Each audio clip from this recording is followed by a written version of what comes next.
मैं doctor Ramjidas Rathore, guest faculty commerce, MLB college Gwalior, आप सभी का मेरी क्लास में स्वागत करता हूं। हम बीकॉम फर्स्ट ईयर की क्लास इस वीडियो के माध्यम से चलाएंगे और बीकॉम फर्स्ट ईयर में हम बिजनेस मैथमेटिक्स, व्यावसायिक गणित को अध्ययन करेंगे। इस क्लास में यूनिट 1 पर हम चर्चा करेंगे और यूनिट 1 में जो हमारे लिए सिलेबस है वह है ratio, profit ratio, sacrifice ratio and gain ratio. इस संबंध में भी आपसे इस यूनिट के अंतर्गत चर्चा की जाएगी। तो व्यावसायिक गणित को समझने के लिए आप इस क्लास में लगातार जुड़े रहिए।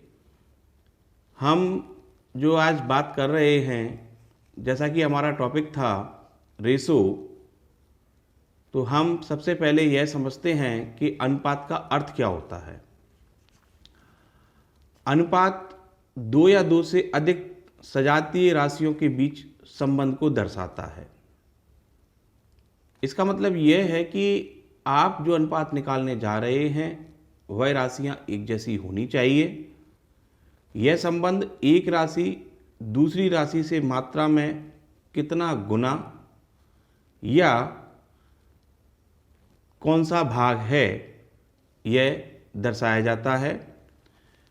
इस प्रकार यदि हम इसको समझें तो मान लीजिए एक कक्षा में छात्र छात्राओं की संख्या दी गई है और हमारे पास जो छात्र छात्राएं हैं, मान लीजिए छात्राएं हमारे पास 36 हैं और छात्र हमारे पास 4 हैं। तो इस तरीके से हम कह सकते हैं कि यदि इसको सॉल्व करें 36/4 तो हमारे पास आया 9 निकल के आ रहा है। तो यदि हम इसको कहें तो छात्राओं की संख्या छात्र संख्या का 9 गुना है। और यदि हम इसको विपरीत अर्थ में लिखें, 4/36 यदि इसको लिखा जाए तो आंसर आएगा आपका 1/4। तो इसका मतलब हुआ कि छात्रों की संख्या छात्राओं की संख्या का 1/9 भाग है। इस तरह हम कह सकते हैं कि अनुपात किन्हीं दो सजातीय राशियों के बीच संबंध को दर्शाता है और यह संबंध उनके बीच गुणे के रूप में, वो कितना गुना है अथवा कौन सा भाग है, इस रूप में व्यक्त किया जा सकता है। यदि हम इसकी परिभाषा की चर्चा करें, जैसा कि हमने शीर्षक दिया है कि हम इसकी परिभाषा को भी समझेंगे, तो एक ही जाति की दो राशियों के बीच ऐसे संबंध को अनुपात कहते हैं जिससे यह बोध हो कि उनमें से एक दूसरी की कितनी गुना टाइम्स है या कौन सा भाग है। दूसरे शब्दों में यदि हम इसको समझें तो कहा जा सकता है कि किसी संख्या का दूसरी संख्या से अनुपात वह तीसरी संख्या होती है जिससे दूसरी संख्या का गुणा करने पर पहली संख्या प्राप्त हो जाती है। तो इस तरीके से अभी हमने जो समझा वह था अनुपात का अर्थ एवं अनुपात की परिभाषा। आगे हम चर्चा करते हैं। तो आगे हम बात करेंगे अनुपात की विशेषताओं के बारे में। कैरेक्टरिस्टिक्स ऑफ रेशो, अनुपात की कौन कौन सी विशेषताएं होती हैं। जैसा कि अभी हमने इसका आशय और परिभाषा को समझा था, उस आधार पर इसकी कुछ विशेषताएं भी हैं। और विशेषताओं में जो सबसे पहली विशेषता हमारे सामने है वह है दो अंक या दो राशियां या मात्राएं, 2 फिगर्स और क्वांटिटीज।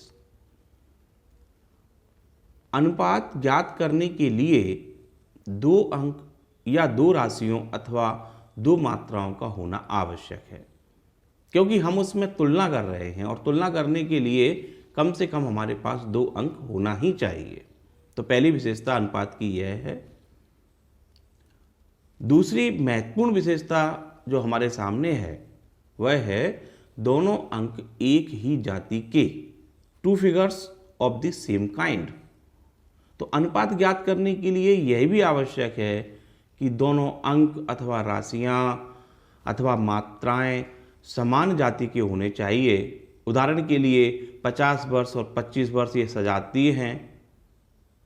रुपयों का रुपये से संबंध निकलेगा, मीटर का मीटर से संबंध निकलेगा, लीटर का लीटर से संबंध निकलेगा। तो इस तरीके से दोनों अंक एक ही जाति के होने चाहिए, उनकी जातियां अलग अलग नहीं होनी चाहिए। तीसरा जो अनुपात की विशेषताओं का बिंदु है वह है संबंध, रिलेशन। अनुपात से यह बोध होता है कि एक ही जाति के दो अंकों के बीच में क्या संबंध है। अन्य शब्दों में हम यदि इसको समझें तो अनुपात ये बताता है कि एक अंक दूसरे अंक का कितने गुना टाइम्स अथवा कौन सा भाग पार्ट है। उदाहरण के लिए पिता पुत्र की आयु का अनुपात 2:1 है, तो इससे यह बोध होता है, जानकारी मिलती है कि पिता की आयु पुत्र की आयु से दुगनी है। तो ये बात थी अनुपात की विशेषताओं के बिंदु संबंध के बारे में। अगली विशेषता जो हमारे पास है वह है निरपेक्ष संबंध, एब्सोल्यूट रिलेशन। अनुपात के साथ किसी इकाई को नहीं लिखा जाता है, यह तो केवल निरपेक्ष संबंध का द्योतक होता है। एस्पेक्ट ये है, चाहे आप उम्र के बीच में संबंध निकालें या रुपयों के बीच में संबंध निकालें, तो अनुपात जो आप लिखेंगे 2:1, उसके साथ 2 रुपये या 20 वर्ष या 15 वर्ष इस तरीके से नहीं लिखा जाएगा, बल्कि केवल नंबर्स को ही आप लिखेंगे। तो इस तरीके से ये निरपेक्ष संबंध को व्यक्त करता है। और नेक्स्ट बिंदु, सेकंड लास्ट विशेषताओं का हमारे पास है वह है संक्षिप्त एवं पूर्ण अंक, स्मॉलेस्ट एंड होल नंबर।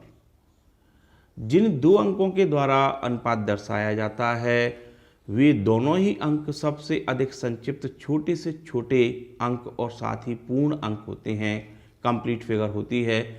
तो अनुपात जो आप निकाल रहे हैं उसको आप काटते जाइए और कंप्लीट फिगर तक आप उसको लेकर के आइए, और वही आपके लिए मिनिमम नंबर, संक्षिप्त अंक आपके लिए पूर्ण अंक कहलाएगा। और लास्ट जो विशेषता हमारे पास है वह है गुणा करने और भाग देने पर कोई अंतर नहीं। तो आपको याद रखना है कि जो अनुपात बेसिक रेशो हमारे पास है उस अनुपात में आप गुणा करें अथवा भाग दें तो मूल अनुपात में कोई भी अंतर नहीं आने वाला है। इसको आप ऐसे समझिए, जैसे मान लीजिए आपका अनुपात 2:1 है और आपको इसमें गुणा करना है 2 का, तो अनुपात को चूंकि हम भिन्न के रूप में भी लिख सकते हैं, बटे के रूप में लिख सकते हैं, तो 2/1 हमने लिखा, गुणा करना है 2 का, तो ऊपर अंश में आप गुणा करेंगे 2 का और हर में भी गुणा करेंगे 2 का, आपका 2 दूनी 4 हो गया और नीचे आपका आ गया 2, रेशो हो गया 4:2। इसको आप अगेन काटेंगे तो रेशो हमारे पास क्या आएगा 2:1। सेम प्रोसेस आप यदि अनुपात में भाग देंगे तो भाग देने पर भी मूल अनुपात में कोई परिवर्तन नहीं होगा, क्योंकि गुणा और भाग करने का नियम यह है कि जितना आप अंश में गुणा करेंगे उतना ही आप भाग देते समय भी संख्या लिखेंगे, इसलिए मूल अनुपात में कोई भी अंतर नहीं आता है। और जो अनुपात हम लिख रहे हैं, अनुपात के लिए विशेष आपको याद रखना है कि जैसे आपने लिखा 2:1, तो 2:1 एक मीनिंग है, यदि आप इसको लिखेंगे 1:2 तो इसका मीनिंग चेंज हो जाएगा। तो यहाँ आपको पदों के क्रम को भी विशेष ध्यान रखना है कि पहला पद हमारा कौन सा है, तो जिसको हम पूर्व पद कहेंगे, और फिर उसके बाद दूसरा पद हमारा कौन सा है, और अनुपात का चिन्ह 2 बिंदियों के माध्यम से शो किया जाता है। आगे हम उसको और समझेंगे किस तरीके से लिखते हैं। तो इस तरह हमने अनुपात की विशेषताओं के बारे में जानकारी अभी प्राप्त की। अब हम बात करते हैं अनुपात के प्रकारों के बारे में। काफ़ी महत्वपूर्ण हमारे पास ये टॉपिक है, टाइप्स ऑफ रेशो। तो अनुपात के प्रकार जो आप देख रहे हैं, जैसा कि स्क्रीन पर आपको समझाए जा रहे हैं, तो इसमें सबसे पहला अनुपात हमारे पास है न्यून विषमता अनुपात, लेस इनइक्वलिटी। तो जैसा कि आप स्क्रीन पर देख रहे हैं कि यदि अनुपात 1 से कम है तो उसे हम न्यून विषमता अनुपात कहेंगे। जैसे 1/5, 7/17 और 3/29 आपके फर्स्ट पॉइंट पर लिखा हुआ है, तो जो आप देख पा रहे हैं।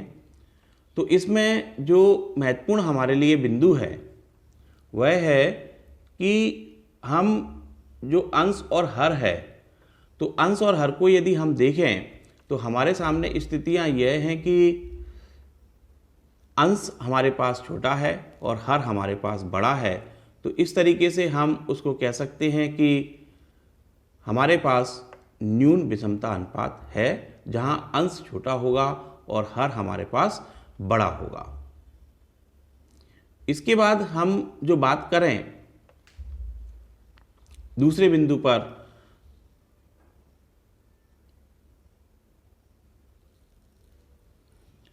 दूसरा जो बिंदु हमारे पास है वह है समानिका अनुपात। तो यदि अनुपात 1 के बराबर है तो उसे हम समानिका अनुपात कहेंगे। इसमें अंश और हर दोनों बराबर होते हैं, जैसा कि आप देख रहे हैं बिंदु 2 पर 5/5, 10/10 और 17/17 लिखा हुआ है। इसका एस्पेक्ट यदि आप इसको काटेंगे तो आपका आंसर 1 आएगा। इसको हम कहेंगे समानिका अनुपात। तीसरा है अधिविषमता अनुपात। तो अधिविषमता अनुपात, यदि अनुपात 1 से अधिक है, एस्पेक्ट यह है कि इसमें अंश आपका बड़ा होगा और हर छोटा होगा। जैसा कि आप देख रहे हैं, आपको लिखा है 5/2, 17/7, 29/3। तो इसको हम कह सकते हैं कि यह हमारे पास क्या है, अधिविषमता अनुपात है। अभी हमने 3 अनुपातों पर चर्चा की। न्यून विषमता अनुपात जिसमें अंश छोटा होता है, समानिका जिसमें अंश और हर बराबर होते हैं, अधिविषमता अनुपात जिसमें आपका अंश बड़ा होगा और हर छोटा होगा। अगला जो प्रकार है चौथा, वह है हमारे पास विलोम या व्युत्क्रम अनुपात। तो जो आपके अनुपात के पद हैं, पूर्व पद और उत्तर पद, इनके यदि क्रम को आप बदल दें तो जो अनुपात आपके पास प्राप्त होगा वह आपके लिए कहलाएगा विलोम या व्युत्क्रम अनुपात। जैसे आपने लिखा हुआ है कि A अनुपात B, और इसका आप उल्टा अनुपात बनाएंगे तो आपका अनुपात बन जाएगा B अनुपात A। तो इसको हम कहेंगे विलोम या व्युत्क्रम रेसिप्रोकल अनुपात। और इसके बाद लास्ट वन हमारे पास है वर्गमूलानुपात। तो किसी अनुपात के जो आपके पद हैं, पूर्व पद और उत्तर पद के वर्गों का अनुपात वर्गानुपात कहलाता है। जैसे आपको दिया हुआ है 2:3, तो इसके लिए वर्गानुपात आप उसकी पावर 2 यूज कर लीजिए। तो जो आपके पास फिगर निकल के आ रही है 2 × 2 4 और 3 × 3 9, तो 4:9 आपके लिए कहलाएगा वर्गानुपात। और यदि 2 की पावर आप 3 कर देंगे और 3 की पावर भी आप 3 कर देंगे तो जो अनुपात आपके पास निकल के आएगा उसको हम कहेंगे घनानुपात, ट्रिप्लिकेट रेशो। और यदि अंडर रूट साइन का आप यूज करेंगे और फिर आप अनुपात निकालेंगे तो वह आपके लिए 2:3 का वर्गमूलानुपात कहलाएगा। तो सब डुप्लीकेट रेशो आप उसको कहेंगे। तो इस तरीके से अभी हमने जो समझा वह थे अनुपात के प्रकार। तो अभी तक हम अनुपात का आशय, उसकी परिभाषा, उसकी विशेषताएं और उसके प्रकारों के बारे में हम चर्चा कर रहे थे। अब हम छोटे छोटे सवालों के माध्यम से, उदाहरण के माध्यम से हम समझेंगे कि अनुपात के सवालों को किस तरीके से सॉल्व किया जाता है। तो इसको हम देखते हैं। जैसा कि आपकी स्क्रीन पर एक छोटा सा सम दिया गया है, आप इसको पहले ध्यान से समझें कि 2 संख्याएं आपको दी गई हैं जिनका अनुपात 5:6 है। यदि दोनों संख्याओं में 5 जोड़ दिया जाए तो अनुपात आपका 6:7 हो जाता है। संख्याएं ज्ञात कीजिए। इसको हम किस तरीके से सॉल्व करेंगे, तो आप स्क्रीन पर एक एक लाइन को समझते जाइए किस तरीके से आपको सॉल्व करना है। तो इसमें लिखा गया है सबसे पहला कि माना 2 संख्याएं आपके पास, जो अनुपात दिया गया था 5:6, तो उसको आप लिखेंगे 5x तथा 6x हैं। प्रश्न में आपको कहा गया था कि यदि दोनों संख्याओं में 5 जोड़ दिया जाए तो आप जो 5x और 6x आपने माना है, दोनों में 5 जोड़ने पर जो नई संख्याएं आपको प्राप्त होंगी, जो कि हमने दूसरी लाइन में लिखा हुआ है, वह है 5x + 5 और 6x + 5। प्रश्नानुसार प्रश्न में क्या कहा गया था आपसे कि यदि दोनों संख्याएं आपके 5 जोड़ने पर जो प्राप्त हो रही हैं उनका अनुपात 6:7 होगा, तो इन्होंने एक लाइन लिखी हुई है कि 5x + 5 अनुपात 6x + 5 = 6:7।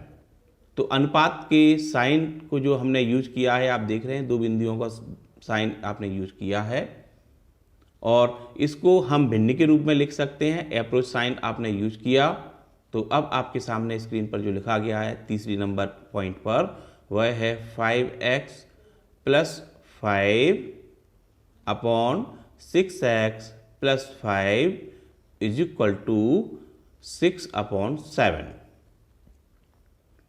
अब इसको आपको सॉल्व करना है, तो इसका आप क्रॉस मल्टीप्लिकेशन करेंगे, कैंची गुणा आप करेंगे, तो आपका जो 5x + 5 है उसमें इंटू होगा 7 का, और 6x + 5 है उसमें इंटू होगा 6 का।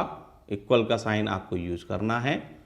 तो आपने लिखा है कि 7 ब्रैकेट 5x + 5 = 6 ब्रैकेट 6x + 5। इस तरीके से आप उसको लिखेंगे। 7 का आपने इंटू किया, 7 × 5 35x + 35 = 36x + 30। अगला जो स्टेप हमारे सामने है वह स्टेप क्या है कि अब आपको एक जैसी राशियों को बराबर के पहले पक्षांतर करना है। तो x को आप एक साइड ले लीजिए, नॉर्मल संख्याओं को आप एक साइड ट्रांसफर लें। तो आपने लिखा है 36x - 35x = 35 - 30। और इस तरह जो x की हमारे पास वैल्यू निकल के आ रही है, वह x की वैल्यू क्या है 5। अब जो संख्याएं हमारे पास थी, संख्याएं हमारे पास क्या थी 5x और 6x। तो 5 × 5 पहली संख्या हुई हमारे पास 25, और 5 × 6 दूसरी संख्या हमारे पास क्या हुई 30। तो इस तरह हमारी जो दो संख्याएं जो हमसे पूछी गई थी, संख्याएं ज्ञात हो चुकी हैं। पहली संख्या हमारे पास 25 है और दूसरी संख्या हमारे पास 30 है। अब हम एक दूसरा उदाहरण समझते हैं जो आपकी स्क्रीन पर दिया गया है कि दो संख्याओं का अनुपात 2:3 है और उनका योग 85 है। संख्याएं आपको बताना है, जैसा कि हमने अभी इसके पहले भी एक छोटा सा सम किया था। तो दो संख्याओं को माना कि दो संख्याएं 2x और 3x हैं। प्रश्न में आपसे क्या कहा गया है कि दोनों संख्याओं का योग। तो योग मतलब प्लस करना, तो 2x + 3x = टोटल कितना है 85। x की राशि आपको एक साइड दी गई है, नंबर आपको एक साइड लिखा हुआ है। x को आप उस पर प्लस कर दीजिए, जो अप्रोच साइन करके हमने यूज किया है। और ये आपके लिए लिखा है 2x + 3x = क्या हुआ 5x। टोटल हुआ हमारे पास, तो 5x = 85। इसलिए आपके पास x की जो वैल्यू आएगी, तो x = हो गया 85 / 5। आंसर आपके पास आएगा 17। और हम पहली संख्या को ज्ञात करें, तो हमने जो दो संख्याएं मानी थी, तो पहली संख्या हमारे पास क्या थी 2x। तो 2 × 17 17, तो आपके पास कितना आया 34। तो ये पहली संख्या ज्ञात होगी आपके पास। और इसी तरीके से आप दूसरी संख्या निकालेंगे, तो 3 × 17 = 51। 51 आपकी दूसरी संख्या ज्ञात होगी। तो इस तरीके से हमको छोटे छोटे समों के द्वारा इस अनुपात वाले टॉपिक को समझना है। अगला, जिस तरीके से हमने अभी प्लस किया था, उसी तरीके से हमको अंतर की बात भी दे सकता है। जैसे कि एक छोटा सा सम आपकी स्क्रीन पर है। दो संख्याओं के बीच अनुपात आपके लिए 4:3 का दिया गया है। संख्याओं के मध्य अंतर 13 का है। संख्याएं आपको ज्ञात करना है। तो माना दो संख्याएं आपके पास 4x और 3x हैं। अंतर की बात हो रही है तो 4x minus 3x is equal to आपके पास कितना दिया हुआ है अंतर 13। और इसको हम अप्रोच करें आगे के लिए तो 4x में से 3x को माइनस कर दीजिए तो आपके पास क्या बचेगा x। तो x इज इक्वल टू कितना आ गया 13। क्योंकि हमने संख्याएं मानी थी 4x और 3x। 4 इंटू एक्स की वैल्यू आपके पास आई है 13। तो 4 इंटू 13 आपके पास निकल के आया 52। और जो सेकंड हमारे पास फिगर है 3x, तो 3 इंटू 13 आपके पास वैल्यू निकल के आ रही है 39। तो इस तरीके से हमने अभी देखा कि छोटी छोटी संख्याओं को किस तरीके से अनुपात के द्वारा हम ज्ञात कर सकते हैं।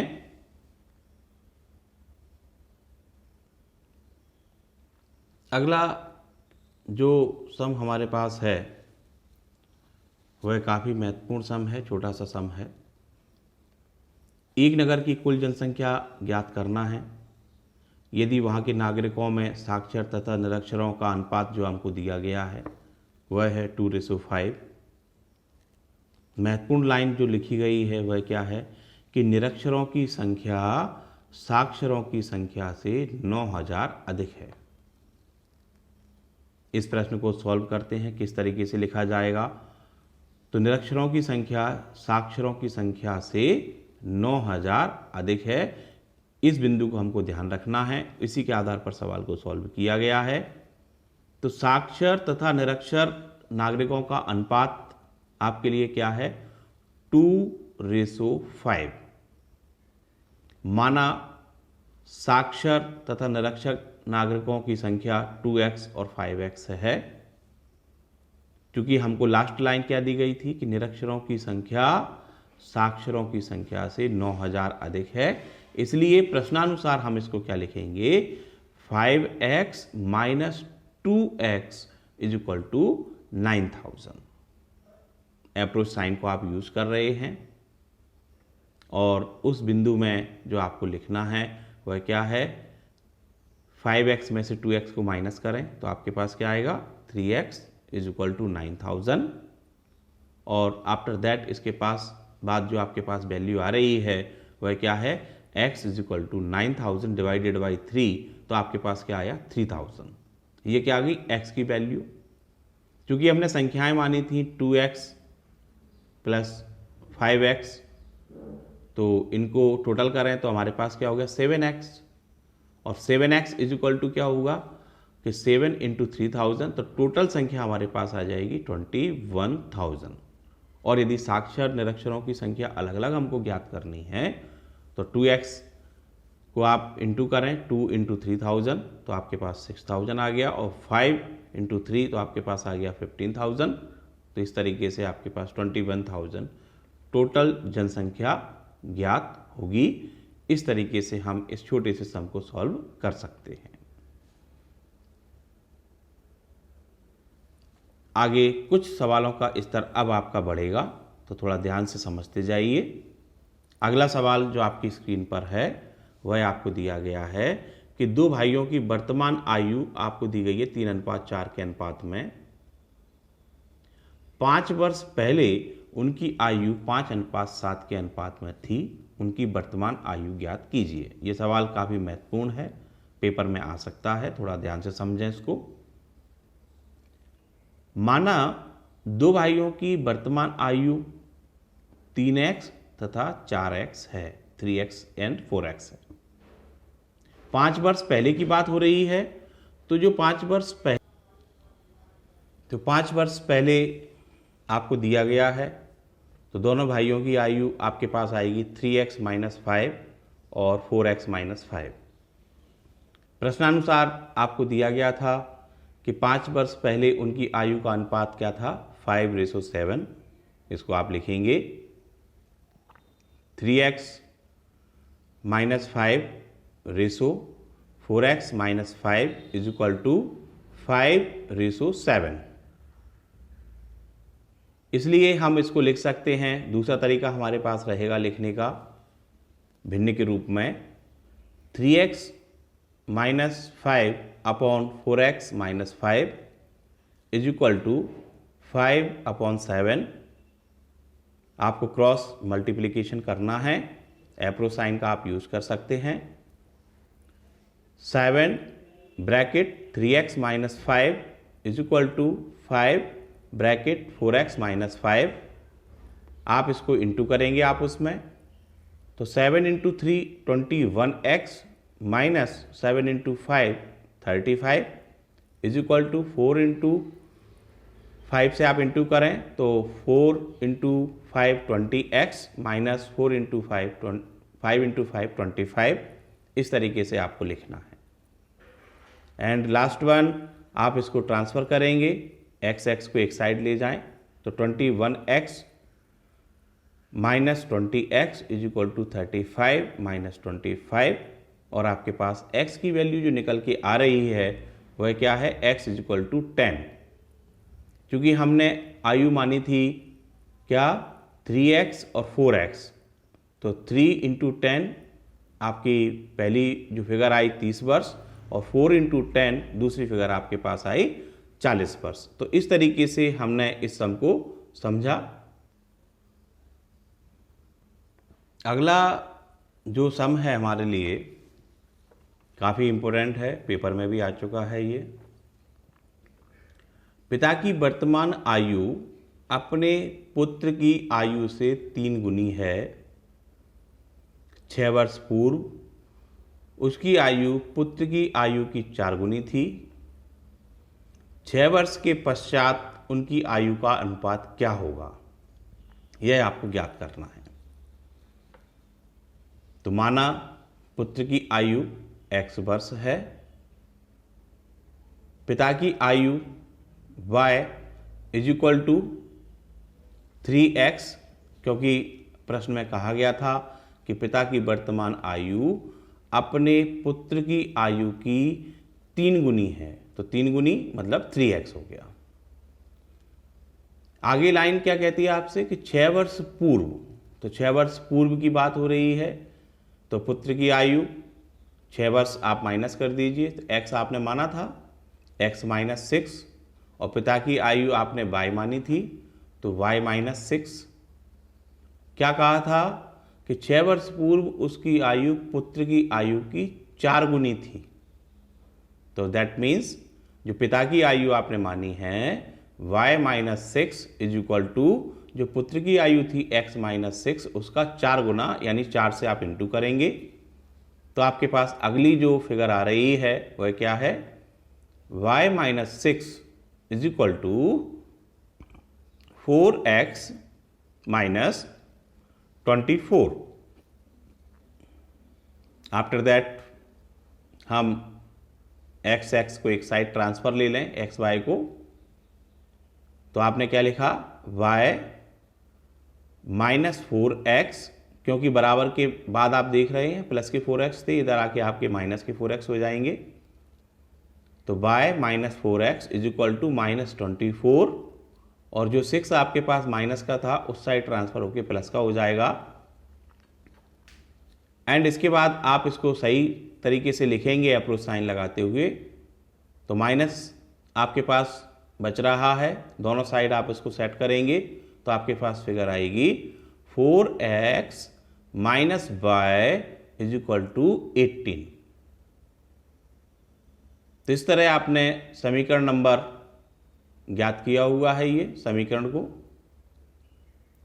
अब समीकरण नंबर 1 से y का मान, जो y का मान था आपके पास ऊपर समीकरण नंबर 1 आई थी y is equal to 3x, तो मान समीकरण नंबर 2 जो अभी आपने फाइंड आउट की हुई है 4x minus Y is equal to 18, उसमें आप प्रतिस्थापित करें तो आपके पास क्या हो गया 4x माइनस वाई की वैल्यू कितनी थी ऊपर 3x, तो 4x minus 3x is equal to 18, और इसको आप सॉल्व करेंगे तो आपके पास क्या आएगा x is equal to 18। x की वैल्यू कितनी आ गई आपके पास 18 वर्ष।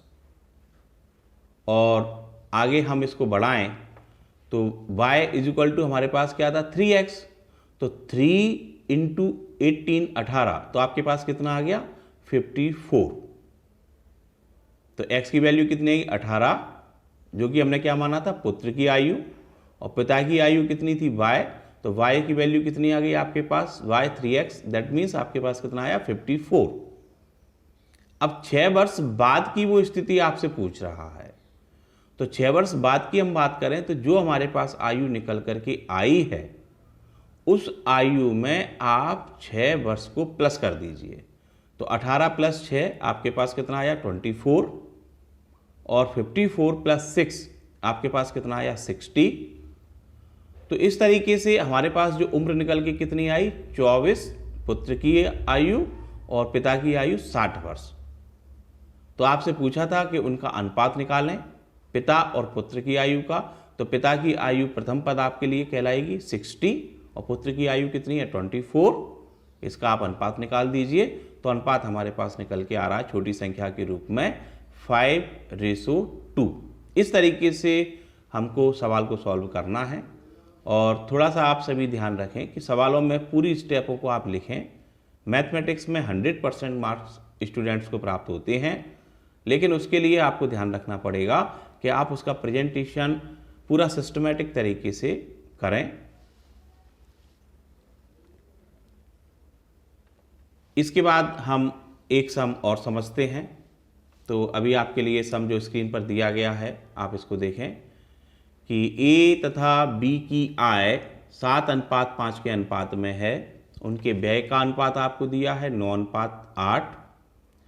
A के व्यय में 100 रुपये की वृद्धि और B के व्यय में 200 रुपये की कमी होने पर प्रत्येक की बचत 400 रुपये हो जाती है। उनकी आपको आय ज्ञात करनी है। तो इसको आप लिखें, किस तरीके से आपको लिखना है।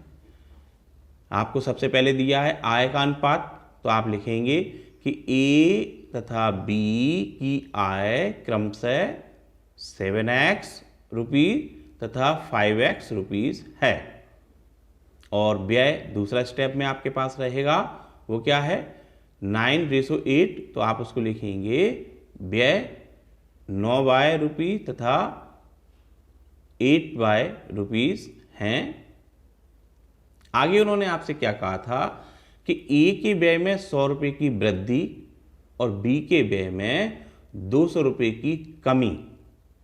तो A में वृद्धि मतलब क्या हुआ, A का व्यय अनुपात क्या था 9y, तो 9y प्लस 100 और दूसरा क्या था 8y माइनस 200, क्योंकि एक में वृद्धि हो रही है दूसरे में आपके पास कमी हो रही है। इसके बाद आपको क्या दिया था बचत। बचत कितनी दी थी 400 रुपये दोनों की प्रश्नानुसार। तो इसको अब आप सेट करेंगे तो A की बचत यदि हम लिखें, अब बचत ज्ञात करने के लिए आपको याद रखना पड़ेगा कि जितनी हमारी आय थी उस आय में से हम व्यय को घटा दें तो हमारे पास क्या आ जाएगी बचत। तो आप देख रहे हैं आपने A की बचत के लिए लिखा है आय था 7x माइनस उसके व्यय 9y plus 100 is equal to 400।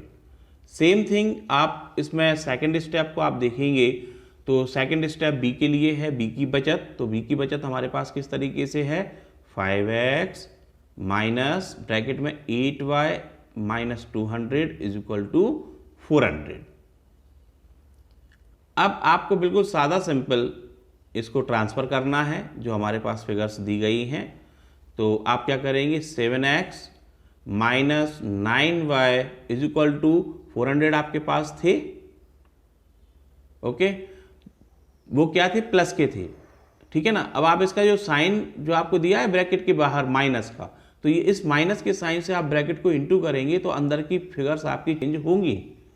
तो इसलिए आपके पास क्या आ गया 7x minus 9y is equal to 500।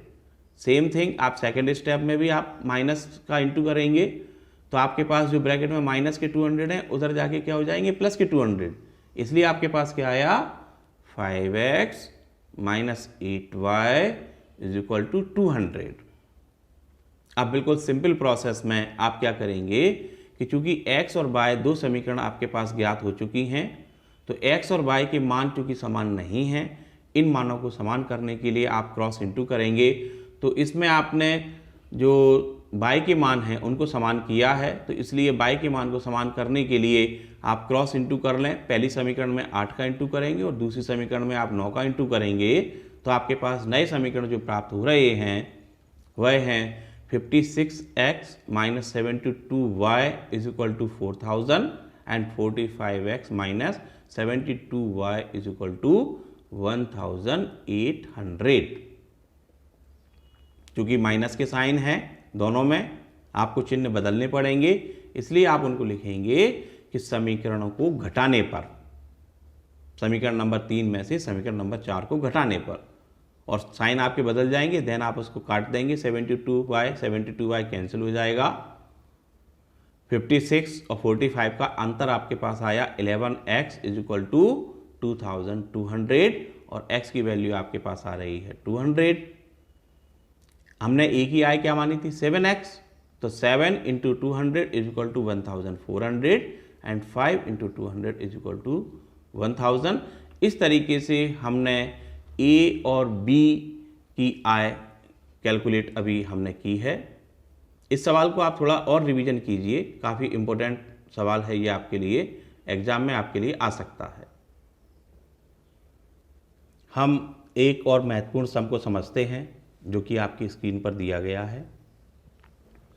किसी व्यक्ति ने अपनी मृत्यु के समय 9656 रुपये अपने 3 पुत्रों के बीच उनकी आयु के अनुपात में विभाजन के लिए छोड़े।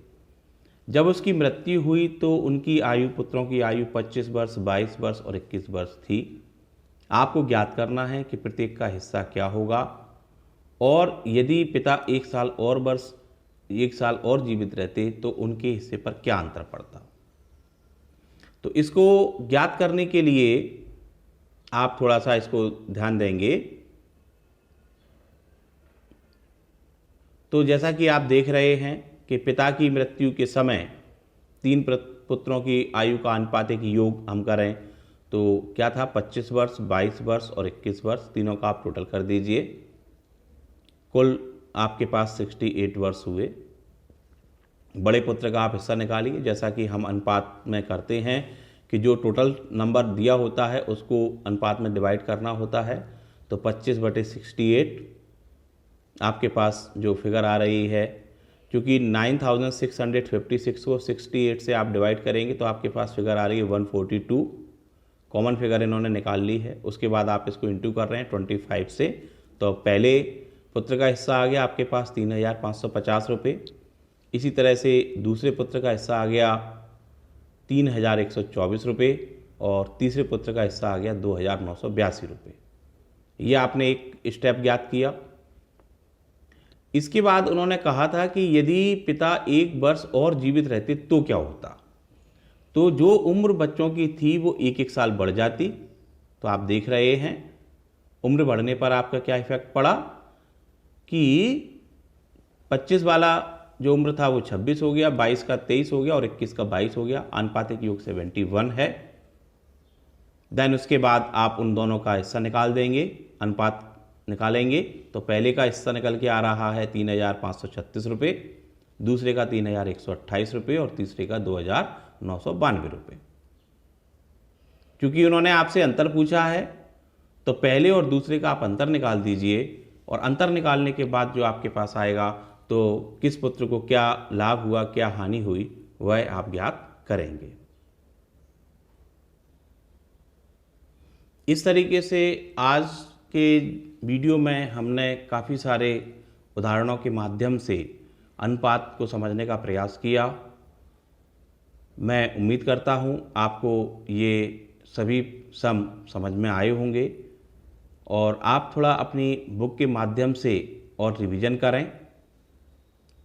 जितना ज़्यादा आप सवालों का रिवीजन करेंगे उतना ज़्यादा आप एक्सपर्ट बनेंगे, और हम सब का यह प्रयास है कि आप सभी को बेहतर एजुकेशन के माध्यम से शिक्षित किया जा सके। तो आप सभी ने मेरा वीडियो देखा, उसके लिए आप सभी का बहुत बहुत धन्यवाद। Thank you and have a nice day.